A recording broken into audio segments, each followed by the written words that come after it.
الحمدللہ۔ اچھا، قادیانیت چھوڑنے کا فیصلہ آپ کے لیے کتنا مشکل تھا، خاص کر سماج اور خاندانی دباؤ کے تحت؟ دیکھیے، اسلام جب واضح ہو گیا، حق اور باطل جب دونوں سامنے آ گئے، تو ظاہر سی بات ہے اگر معاملات کو دیکھتا تو یہ فیصلہ بہت مشکل تھا کہ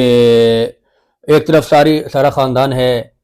پوری قادیانی سوسائٹی ہے، پورا معاشرہ ہے، پورا خاندان ہے، اور باقی اگر اس کے اوپر جا کر دیکھا جائے تو پھر جرمن کی نیشنلٹی بھی ہے،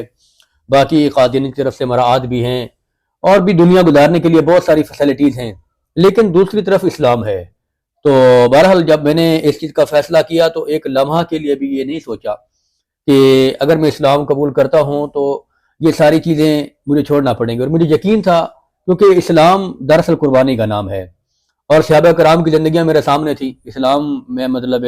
اس انداز میں اسلام کے پہلوؤں کا احاطہ کر چکا تھا کہ ان کے لیے میں ذہنی طور پر تیار تھا۔ اگر بالفرض مجھے اسلام قبول کرنے کے بعد ماں باپ کی قربانی دینا پڑتی ہے تو میں اس کے لیے ذہنی طور پر تیار تھا، کیونکہ اسلام جب صحابہ کرام نے قبول کیا تو ان کو یہ سب کچھ فیس کرنا پڑا، اور جب میں نے اسلام قبول کیا تو اسلام قبول کرنے کے بعد واقعتاً مطلب الکفر ملت واحدہ کا منظر بھی دیکھا، حالات بھی اس طرح کے آئے، لیکن الحمدللہ یہ تکالیف اور پریشانیاں آنا میرے اسلام میں مضبوطی کا سبب اور ذریعہ بنی۔ آپ نے الحمدللہ۔ مشکلات کو فیس کرنا اور قربانی کی بات کی، تو اپنی کمیونٹی کی طرف سے، خاندان کی طرف سے بعد میں کبھی دھمکیاں بھی ملی ہوں گی؟ دھمکیاں تو کیا، جب میں نے 27 مارچ 2017 کو اسلام قبول کیا تھا تو اگلے دن ہی مجھے چناب نگر ربہ میں قادیانیوں نے میرے ہی گھر سے گرفتار کیا اور اپنے چناب نگر ربہ کے اندر خود ساختہ جیل میں ڈال دیا۔